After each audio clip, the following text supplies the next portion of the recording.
அனைவருக்கும் வணக்கம். இன்றைக்கி நம்ம பார்க்க போகிற டிஷ் கிள்ளி போட்ட சாம்பார். அதாவது வரமிளகாய் கிள்ளி போட்டு வைக்கக்கூடிய சாம்பார். இது நிறைய பேர் பல விதமாக செய்கிறாங்க. இந்த சாம்பார் ரொம்ப அருமையான டேஸ்ட்டாக இருக்கும். சீக்கிரம் செஞ்சிடலாம். ஒரு 10-15 நிமிஷம் போதும். இது சாப்பாடோட சேர்த்து சாப்பிட்றதுக்கு நல்லாயிருக்கும்.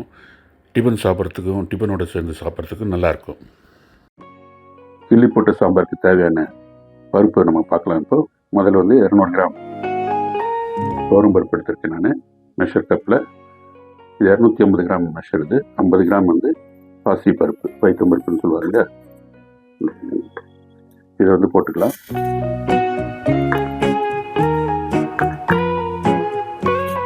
இது நல்லா கழுவி எடுத்துகிட்டு வந்துடலாம். இந்த பருப்பு நல்லா கழுவி சுத்தமாக கழுவி எடுத்து வச்சுருக்கிறோம். இது கூட நம்ம ஒரு 5 பல்லு பூண்டு சேர்த்துப்போம். மஞ்சள்தூள் ஒரு 1/2 ஸ்பூன். தக்காளி பெருசு ஒன்று நறுக்கிது, அது கூட சேர்த்துக்குவோம்.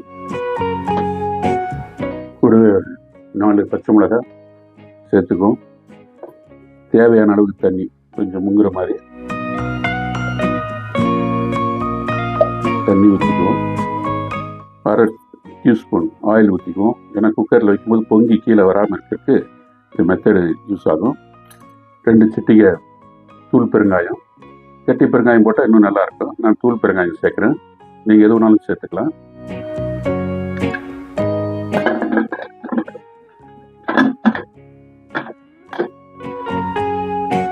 குக்கரில் மூடி வச்சுருங்க. நல்லா வரட்டு வரும். 3 விசில் 4 விசில் நல்லா மசியும். பருப்பு நல்லா மசிற அளவுக்கு வச்சு எடுத்துருங்க.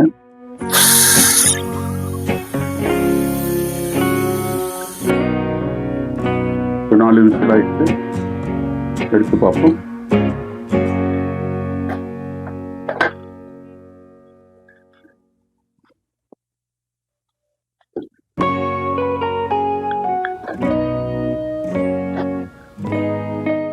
பருப்பு நல்லா வெந்துட்டு இருக்குங்க.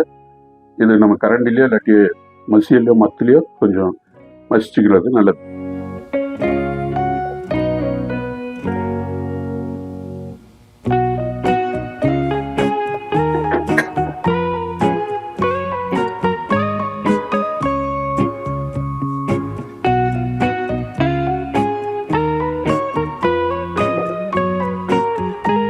தாளிச்சுக்கலாமா?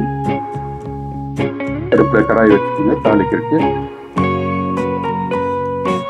4 டீஸ்பூன் எண்ணெய் ஊற்றிக்கோங்க.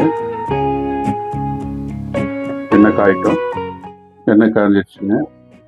இதில் கடுகு, சீரகம், உளுத்தம்பருப்பு, ஒரு சிட்டிகை வெந்தயம், நாம் கிள்ளி போட்ட சாம்பார்னு சொல்கிறீங்க அது மாதிரி காஞ்சி மிளகாயை கிள்ளி போடணும். நான் ஒரு 4-5 காஞ்சி மிளகாய் கிள்ளி போடுறேன். எங்கிட்ட காரம் கம்மி. கொஞ்சம் காஞ்சி மிளகாய் நல்லா ரோஸ்ட் ஆகணும்.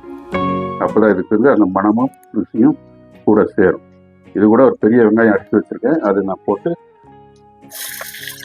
நல்லா கண்ணாடி மாதிரி வதக்கலாம்.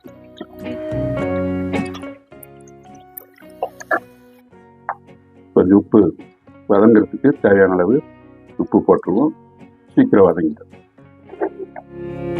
இது கூட ஒரு சின்ன தக்காளி கட் பண்ணி வச்சிருக்கேன். அதையும் சேர்த்துக்குவோம்.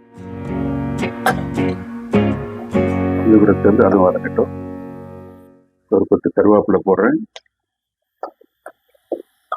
ஏற்கனவே கொஞ்சம் பருப்பு வேக வைக்கும்போது மஞ்சள்தூள் போட்டிருக்கோம். இங்கே ஒரு 1/4 ஸ்பூன் மஞ்சள்தூள் சேர்த்துக்கங்க.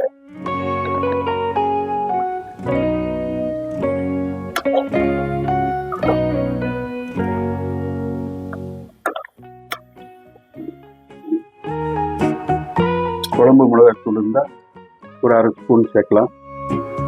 அப்படி இல்லைன்னா தனி மிளகாத்தூள் ஒரு 1/2 ஸ்பூன் மிளகாத்தூள் சேர்த்துக்கலாம். தக்காளி வெங்காயம் நல்லா வதங்கி வந்திருக்கு. இப்போ நம்ம ஒரு 1/2 லிட்டர் தண்ணி சேர்த்துப்போம்.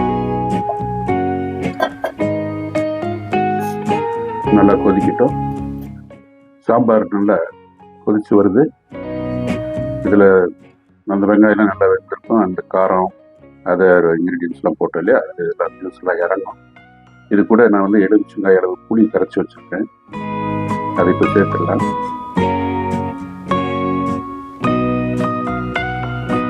கொதி வரட்டும். நல்லா கலக்கி விடுங்க. புளி ஊற்றினதுக்கப்புறம் நல்லா கொதிச்சு வருது. இந்த டைமில் நம்ம வந்து வேக வச்சு வச்சுருக்கிற அந்த பருப்பை சேர்த்துக்கிடுவோம்.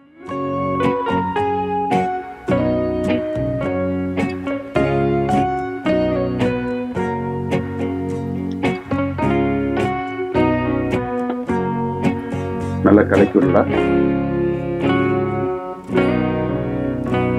ரொம்ப கெட்டியாகவும் இருக்கக்கூடாது, ரொம்ப தண்ணியாகவும் இருக்கக்கூடாது. மிதமான ஒரு கலவையில் இருக்கணும். அப்போ தான் நல்லா இருக்கும் சாம்பார். கொதி வரட்டுமா.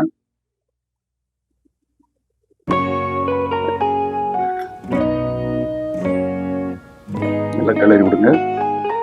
ஏற்கனவே கொஞ்சம் உப்பு போட்டிருக்கோம். இந்த மாதிரி டைமில் டேஸ்ட் பார்த்துட்டு எவ்வளோ உப்பு தேவையோ அவ்வளோ வந்து சேர்த்துக்குங்க.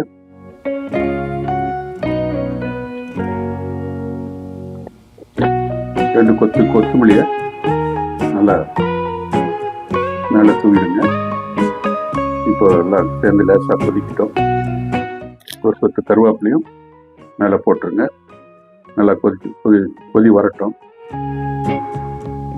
சாம்பார் நல்லா கொதித்து வந்துட்டு இருக்குங்க. இந்த டைமில் ஒரு டீஸ்பூன் நெய் விட்டு மேலே கலக்குங்க.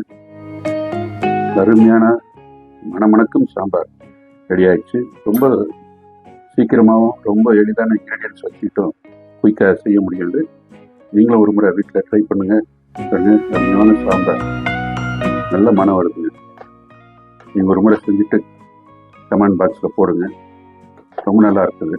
இது வரையில் சப்ஸ்கிரைப் பண்ணாதவங்க சப்ஸ்கிரைப் பண்ணுங்கள். பெல் பட்டன் ப்ரெஸ் பண்ணுங்கள். லைக் பண்ணுங்கள். கமெண்ட் பாக்ஸில் உங்களுடைய கமெண்ட்டை பதிவிடுங்க. நன்றி, வணக்கம்.